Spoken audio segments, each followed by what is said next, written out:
kee jaalala kennee maraatu. Suuta suuta bantee onnee kiyya na seente arrafee muluu yaaddoo kan kee jaalala kennee maraatu. Suuta suuta baggaari rangaan ilaala. Suuta suuta jirri noora keessa yaade. Suuta suuta ija akkamiitti nan silaale. Suuta suuta bantee onnee kiyya na seente. Suuta suuta bantee onnee kiyya na seente arrafee muluu yaaddoo kan kee jaalala kennee maraatu. Sooretti koo jaaladhee akka garaatti barri seenuu barii ba'ee akka laatti. Yamaratu koo oromtitti nyaara luuca badiitti kottuu yoomti argatee ni riba kuufa. Badiitti kottuu yoomti argatee ni riba kuufa.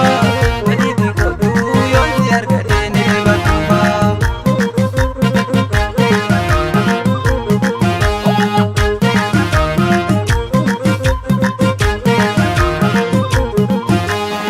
Kottu sineegaa dafee araaratti baay'eetoo narra nafiini finfinnee daawwanna waliini. Dhugaan si jaallee ani onnee qulqulluurra inaafin kottuu boora finfinneetti wal agarra. Inaafin kottuu boora nafuutti wal agarra. Inaafin kottuu arsii asallaatti wal agarra. Inaafin kottuu wallagga gimbiitti wal agarra. Inaafin kottuu amboo biyya kootti wal agarra. Inaafin kottuu waraal sadiitti wal agarra.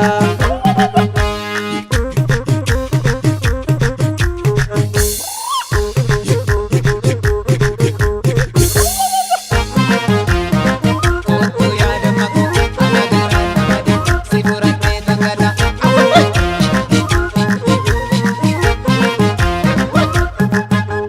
Kottuu yaasin bookoo kottuu yaasin boora galaani baay'een si jaallaa kootiin si goradda malaani. Kottuu yaasin bookoo muktii guddaa murkutaa'ee kottuu yaasin bookoo maaliif karaa natti jabaatte. Kottuu yaasin bookoo natti guyyaan dukkanaa'ee kottuu yaasin bookoo si dhaabee oolee galaani. Kottuu yaasin boora galaani baay'een si jaallaa kootiin si goradda malaani. Kottuu yaada makuu ana garaan namadi si furattee tagala. Sumaan barbaacha ba'e tokko mudhiin akka gandisaa jaalalli kee na qabee maraadee maaliifan si dhiisaa. Sumaan barbaacha ba'e duruu wanciiloo no baasee. Sumaan barbaacha ba'e dhiittisa waan bobbaasaa. Sumaan barbaacha ba'e tokkoon fidee si agarraanii. Sumaan barbaacha ba'e boojitee jaalala keetii. Sumaan barbaacha ba'e bareeddittiin dhala shawaadhaa. Sumaan barbaacha ba'e jaalalli onnee kiyya na seentee.